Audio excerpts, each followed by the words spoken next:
நவகுருநாத நபக்ஷேத்திரம் ஆலங்குடி என்னும் நருஷேத்திரம்.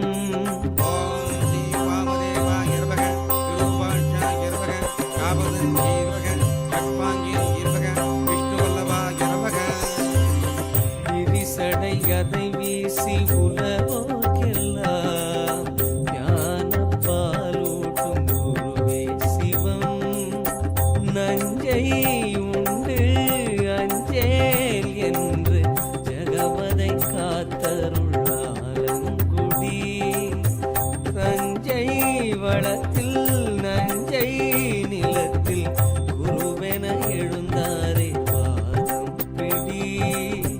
வித்தைக்கொரு அதிபதி எனவே புத்திக்கொரு சுடநிதி எனவே தித்திக்கிற குருவரன் எழுந்தே வருகின்றார். குரு பகவான் வருகின்றார். எத்திக்கும் நிறைந்திருப்போரே சித்தத்தால் சிவனெறியாரே பற்றிடுவோம் குருவடிதானே. வாருங்களே குருபதமே பாடுங்களே. தேவாதி தேவருக்கெல்லாம் அதிதேவன் குரு பகவானே. ஆலங்குடி குரு பகவானே வருகின்றார். நலந்தர நகர்வலம் வருகின்றார்.